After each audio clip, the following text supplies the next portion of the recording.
რაჭველები ქართველთა ეთნოგრაფიული ჯგუფია. ძირითადად ცხოვრობენ მდინარე რიონის ზემო წელზე, ამბროლაურისა და ონის რაიონებში. რაჭის გარდა მათი კომპაქტური დასახლებებია ქვემო ქართლშიც.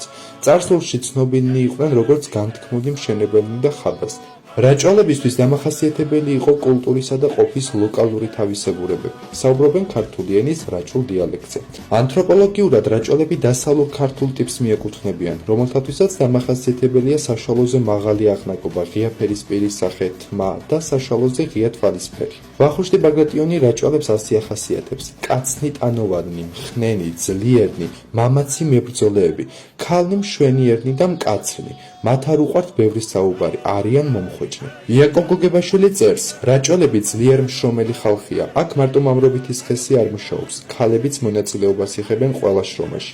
არა მგონია, რომ საქართველოს რომელსამე კუთხეში ამგვარი გამრჯელი ხალხი იპოვებოდეს, როგორც აქ, რაჭაში. თვით მათი აგებულების მოყვანილობაც კი ამას მიგვანიშნებს. ისინი ლამაზი, ზომიერი ტანისა, მხარბეჭიანი და ძარღვიანი არიან. მათი ტანსაცმელი დიდად არ განსხვავდება იმერლების ტანის ამოსისგან. რაჭველები მძიმე ხალხია, ამასთანავე ძალზე თავმდაბალი, რითაც ისინი გამოირჩევიან სხვა ქართველებისგან.